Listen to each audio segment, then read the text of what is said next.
everyone, it's Pet again. I'm here today with my second devotion. Today the topic is the temple and its dedication. There are a lot of things that we can learn from King Solomon here, from his obedience, disobedience. A lot of things happened there, but today I would like to focus on his prayer of dedication. I learned a lot from David's prayer of dedication. We find this in the book of 1 Kings chapter 8 from verses 22 to 61. It was a very long prayer.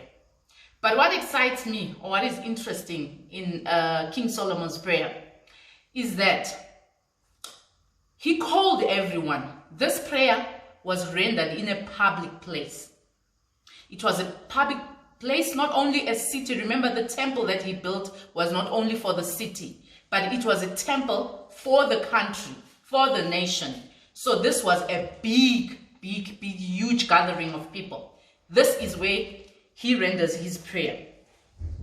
I want us to look at the place where he rendered this place. It was a public place. This got me thinking that sometimes we hardly thank God in public, or we hardly come in public and render powerful prayers. I've heard many people complain that long prayers, blah, blah, blah, blah, people must pray in private. But here is a king praying a very long, meaningful prayer for that matter.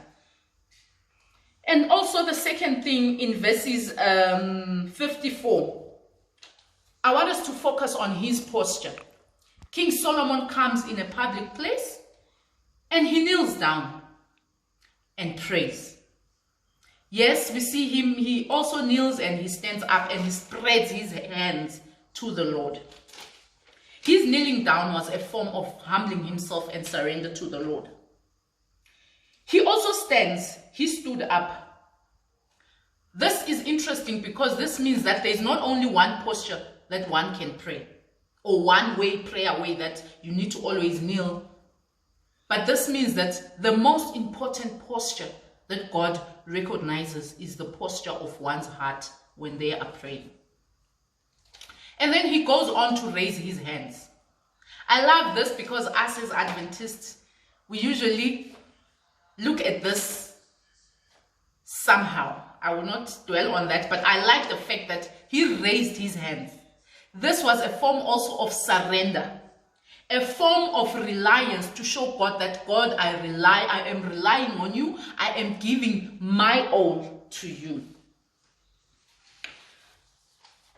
And then Solomon, I love the way he begins his prayer. He doesn't just go and start asking God for things, but he begins by praising God. He praises God first in two ways. Firstly, he praises God for what he is.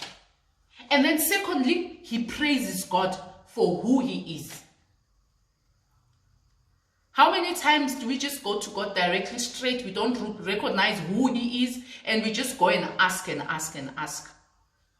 This proves that Solomon was not new in this praying ministry. It shows that he knew God and he acknowledged who God was. And he was used to praying because he knew how to approach God. May Solomon's approach to God and his adoration of God inspire us to follow his example and instruct us in our praise.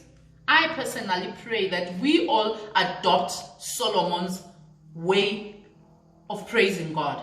After he had accomplished what he was asked to do, or for instance, after we have accomplished something in our lives, how I pray that we go to God in public and thank him and acknowledge him, most of all, and invite him to take charge and take control. This is what I learned from King Solomon's prayer. There's a lot to learn, but this is what touched me the most. Thank you, and have a blessed day.